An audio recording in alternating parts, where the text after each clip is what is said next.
Olá, muito bem-vindos a mais um programa de estudos bíblicos, onde? Na Rede Super. Eu sou a pastora Ana e convido você para ficar comigo aí nos próximos minutos, para juntos nós estudarmos a palavra de Deus.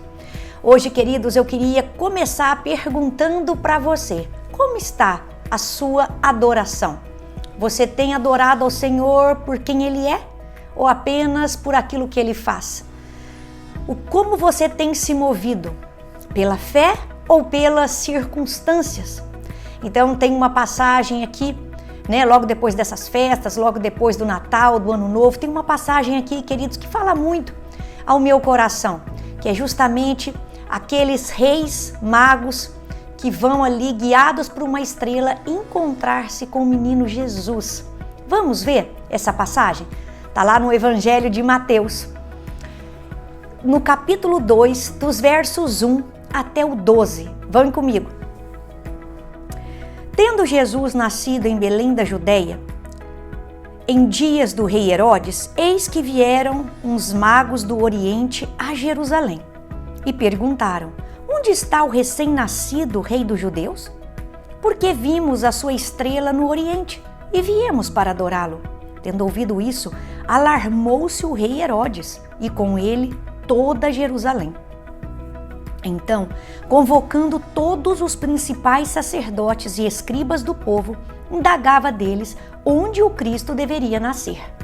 Em Belém da Judeia, responderam eles, porque assim está escrito por intermédio do profeta. E tu, Belém, terra de Judá, não és de modo algum a menor entre as principais de Judá, porque de ti sairá o guia que há de apacentar o meu povo Israel. Com isto, Herodes, tendo chamado secretamente os magos, inquiriu deles com precisão quanto ao tempo em que a estrela aparecera. E enviando-os a Belém, disse-lhes: ide, informar-vos cuidadosamente a respeito do menino, e quando o tiverdes encontrado, avisai-me para eu também ir adorá-lo. Depois de ouvirem o rei, partiram. E eis que a estrela que viram no Oriente os precedia, até que, chegando, parou sobre onde estava o menino. E vendo eles a estrela, alegraram-se com grande e intenso júbilo. Entrando na casa, viram o menino com Maria, sua mãe. Prostrando-se, o adoraram e, abrindo os seus tesouros, entregaram-lhe suas ofertas: ouro, incenso e mirra, sendo por divina advertência prevenidos em sonho, para não voltarem à presença de Herodes, regressaram por outro caminho à sua terra. Queridos, nós conhecemos aqui, esses magos pelos reis magos, mas fato é que a Bíblia não os chama de rei, Nós é que popularmente o chamamos de reis magos. Também a Bíblia não fala que eram três. Pelo fato deles terem oferecido, ouro, incenso e mirra, nós pensamos que cada um ofereceu algo. Então, logo pensamos três reis magos. Mas a verdade é que a Bíblia fala sobre esses magos. Então, estavam, queridos, eles ali, um dia, quando apareceu uma estrela no Oriente, e eles entenderam como um sinal que o rei dos judeus havia nascido. E para que a profecia se cumprisse, esses magos então saem do Oriente e viajam, queridos, muitos e muitos quilômetros. E naquela época não havia um avião, não havia carro, então provavelmente eles se deslocaram ou a pé ou com a ajuda de animal. Então eles saíram da onde saíram e levaram aí por volta de 2 anos para chegar ali em Jerusalém. Mas fato é que, guiados por essa estrela, então informados pela estrela que o menino Jesus havia nascido, depois guiados por essa estrela, eles chegam a Jerusalém. E ali começam a indagar a respeito do rei dos judeus, do menino que havia nascido, porque eles estavam ali para adorar aquele menino que havia nascido. E ao pedir informações e ao indagar as pessoas, Jerusalém fica alvoroçada. E claro, fica também ali alarmado o rei Herodes. Um rei, queridos, que defendia o seu trono a todo custo, a ponto de matar até os herdeiros daquele trono, matou os seus filhos, não é verdade? Então, ele ali se alarmou e para se certificar do nascimento, da data exata e do local, ele então reúne ali os sábios do momento. Então diz aqui a palavra de Deus que ele manda reunir todos os principais sacerdotes e escribas do povo. Ele reúne a todos, ele queria uma informação exata. E aí ele pergunta onde que esse menino deveria nascer. E eles respondem, em Belém da Judeia. Aí secretamente ele chama os magos, pede, queridos, ali informação acerca do tempo exato onde o menino havia nascido, pede para que esses magos vão até Belém da Judeia e mantenham-o informado de tudo o que acontecer. No caso, se eles encontrassem, aonde ele estava, a idade que ele estaria. E, queridos, com intenções ali encobertas, ele diz para o mago, me avisem de tudo, para que eu também possa ir lá adorá-lo. Mas, na verdade, nós sabemos que Herodes não queria ir lá para adorar o menino Jesus, mas queria então, queridos, tentar matá-lo também, para que o seu trono então ficasse ali tranquilo e em paz. E aí, queridos, eu vejo aqui a condução do Senhor, o controle do Senhor sobre todas as coisas. O Senhor, ele escolheu essa forma, né, de comunicar o evangelho com esses magos. Diz aqui numa outra tradução que eles são astrólogos, então estrela era uma forma que eles entenderiam ali a mensagem. Então eles são guiados por Deus através da estrela para chegarem até Jerusalém. E assim que eles conversam com Herodes e saem na missão para Belém da Judeia, diz a palavra de Deus que essa estrela os guia até o local onde Jesus estava. Então eles vão até o local e de repente a estrela para, mostrando para eles aonde é que o menino Jesus estava. Queridos, e ali quando eles chegam, eles então se prostram, eles adoram e oferecem tesouros ao menino Jesus. Isso aqui, queridos, mostra pra gente aqui a credibilidade, a mensagem, a credibilidade, as profecias que esses magos deram. Porque eles se deslocaram, não houve distância que os segurassem, que o impedissem de ir até aquele local para adorar o Senhor. Eu acho isso tão bonito. Nós temos aqui na Lagoinha de Braga uma família que viaja, queridos, 300 quilômetros a cada 15 dias para vir aqui adorar o Senhor. Eles saem lá de Vila Velha de Ródão e vêm aqui para Braga, né? Não vêm toda semana por causa dos custos, mas a cada 15 dias eles estão aqui na casa do Senhor, adorando o Senhor conosco. Não houve distância, não houve, queridos, aqui nada que impedisse esses magos de irem a Jerusalém. Nem o tempo, nem a distância, nem os recursos, nada os impediu de estarem ali naquele momento prostrados, adorando a Jesus e oferecendo a Jesus o seu melhor.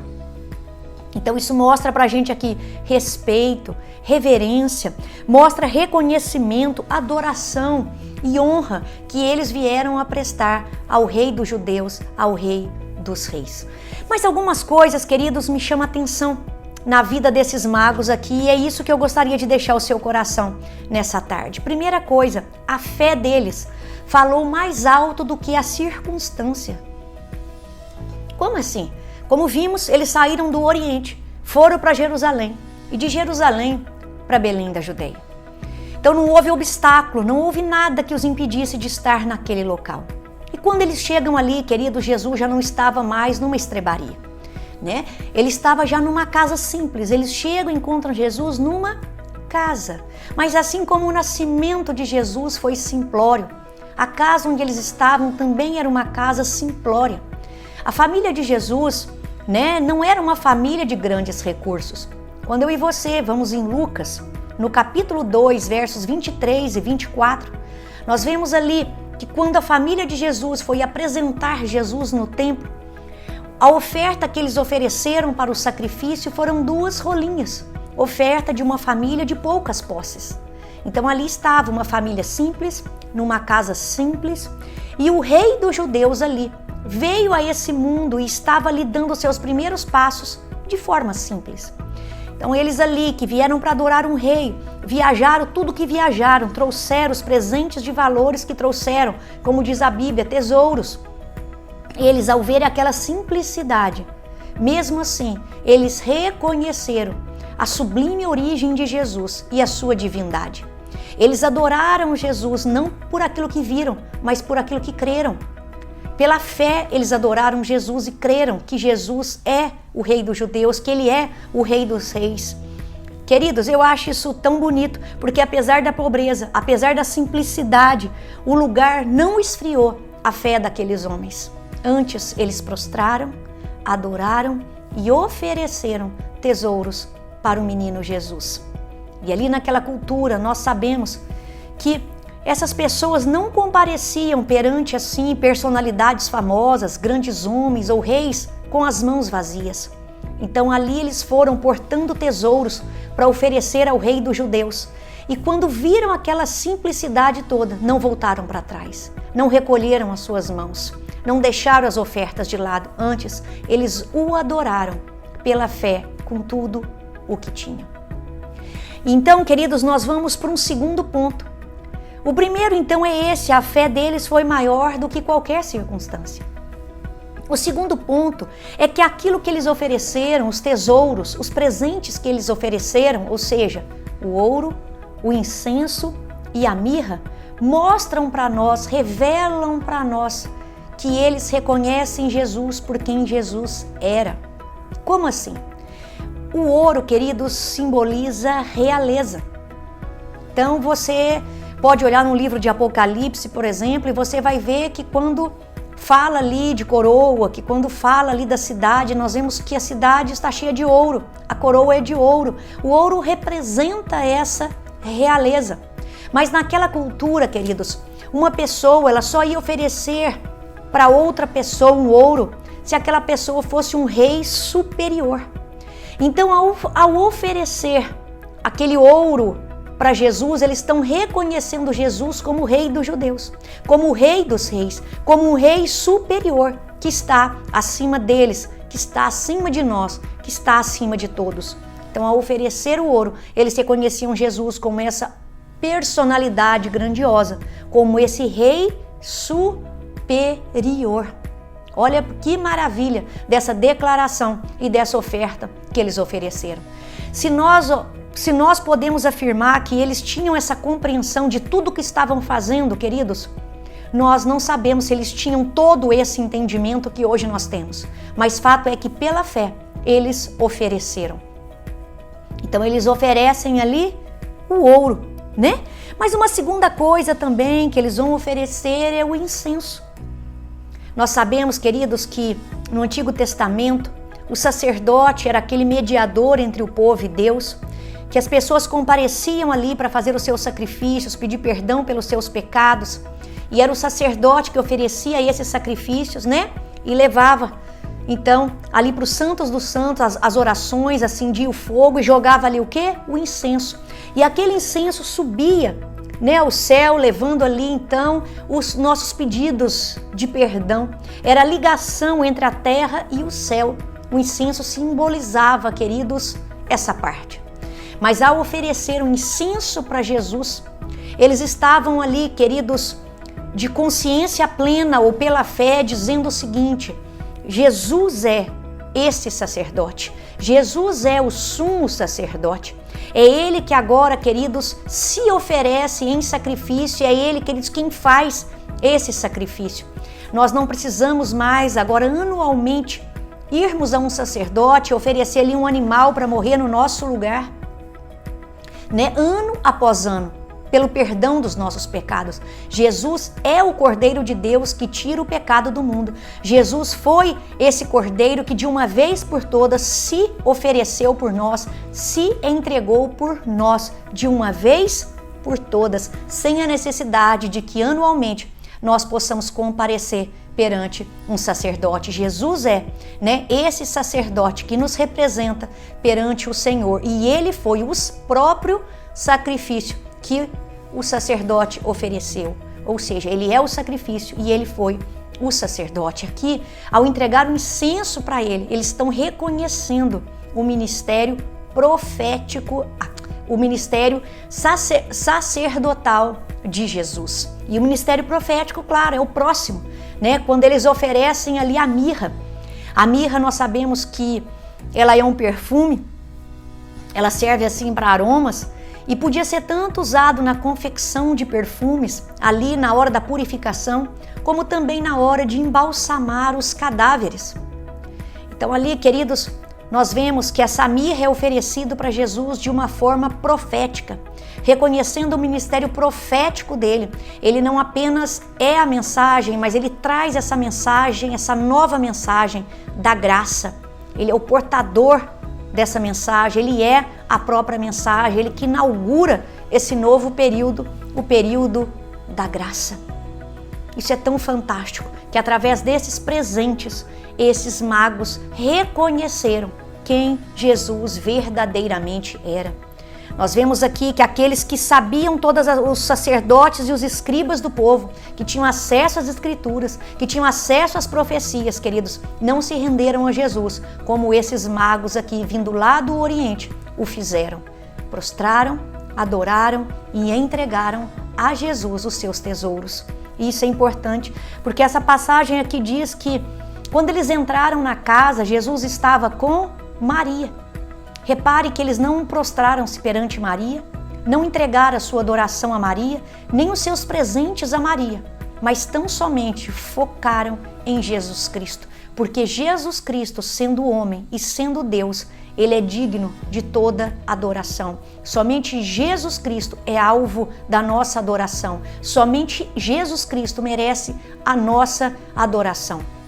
Nós não adoramos a homens, nós adoramos a Deus. E não há outro Deus, senão Yahvé, senão o grande eu sou, que recebe, queridos, a nossa adoração, que importa que nós o adoremos. Então isso aqui deixa bem claro pra gente, o foco da adoração. Jesus é o caminho, ele é, queridos, a verdade e a vida. Jesus é o Rei dos Reis, Jesus é o sumo sacerdote, Jesus ele é a mensagem, ele é, queridos, quem inaugurou essa nova era da graça. Mas por último, eu quero deixar aqui o verso 12, reconhecendo nesses homens a obediência, o temor deles, o temor deles em agradar a Deus, a fazer o que Deus estava pedindo para ele e não homens. Porque afinal eles tiveram uma conversa com Herodes e Herodes falou: voltem aqui, me contem onde que está esse menino, porque eu vou lá adorá-los. Mas diz o verso 12 que ele foi advertido em sonho, esses magos foram advertidos em sonho para não retornar por ali. Então eles obedeceram mais uma vez ao comando do Senhor, obedeceram à direção do Senhor e em vez de voltar para Jerusalém e contar para Herodes onde estava o menino Jesus, eles então retornam para a sua terra. Queridos, importa que nós agrademos a Deus e não a homens. Aqui havia sim um comando de uma autoridade: voltem e falem comigo. Eles aqui não desrespeitaram uma autoridade, antes seguiram a direção de Deus, antes obedeceram aqui a direção, ao comando divino. E assim somos nós. Nós respeitamos, queridos, todas as autoridades que estão acima de nós, até no dia que eles impedem-nos, de nós adorarmos ao Rei dos Reis, até o dia que eles nos impedem, nos constrange para não adorarmos Jesus Cristo, até o dia que eles nos pedem para negarmos a Cristo. Isso nós não faremos, nós o adoraremos até o fim, custe o que custar. E eu vejo aqui esses homens, então, obedecendo a direção de Deus, e imagino como Deus se agradou deles. Aqueles que tinham conhecimento não fizeram como estes homens com pouco conhecimento o fizeram. E assim somos nós, queridos. Devemos o tempo todo adorar ao nosso Deus. Não importa, querido, se está chovendo, não importa, querido, se está muito sol, não importa a distância. Então vamos, queridos, à casa do Senhor, adorar ao Senhor. Que nada te impeça, nesse ano de 2022, a estarmos em comunhão, juntos, prestando culto ao nosso Deus. Então que você, queridos, possa ser essa Bíblia por onde você passar, essa Bíblia que muitos que nunca leram, que nunca tiveram acesso a ela, possa ler através da sua vida. Que que você seja esse perfume de Cristo, que você exale o perfume de Cristo por onde você passar. Que você seja um testemunho vivo de Cristo Jesus, na sua casa, no seu trabalho, na sua universidade, onde você andar, que você leve o testemunho dele. Queria orar por você nesse momento. Pai, eu quero colocar a vida desse irmão, dessa irmã nas suas mãos, clamando ao Pai para que o Senhor possa testificar essa mensagem no coração deles. Que em 2022, Senhor, a nossa fé sempre fale mais alto do que as circunstâncias que estão nos cercando. Que a gente caminhe realmente por fé e não por vista. Que a tudo aquilo que nós fizermos para o Senhor, Pai, que nós façamos de coração. Que nós, ó Pai, façamos de todo o nosso coração, de todo o nosso entendimento e que façamos para o Senhor, sempre para o Senhor e não para homens. Que, Pai, tudo aquilo que nós fizermos venha glorificar ao Senhor e que as nossas obras sempre apontem para o Senhor e para a Tua verdade. Senhor, quero Te agradecer por tudo que o Senhor fez na nossa vida, quero Te agradecer pela nossa saúde, quero Te agradecer pela família que temos. E nesse momento, Senhor, se temos ainda algum parente que não conhece o Senhor, a gente pede, Senhor, que o Teu Espírito Santo vá de encontro a essa pessoa agora e que Ele toque no coração dessa pessoa, convertendo o coração dele ou dela ao Senhor, para que essa pessoa, esse parente nosso, também se torne um filho Teu. É o nosso desejo, Senhor, para esse ano. O Senhor que é o Rei dos Reis, o Senhor, ó Pai, que é o Filho de Deus e é Deus. O Senhor pode fazer esse milagre para nós neste ano. Assim oramos, crendo, Senhor, em tudo que o Senhor fará. Em nome de Jesus. Amém. Queridos, obrigada pela tua presença, obrigada por ter estado aí comigo nesse estudo. Creia comigo que a nossa casa, queridos, aqueles parentes nossos que a gente já vem orando há muito tempo, eles serão salvos nesse ano. Amém? Obrigada e que Deus abençoe a sua semana, que Deus abençoe a sua vida e até a semana que vem.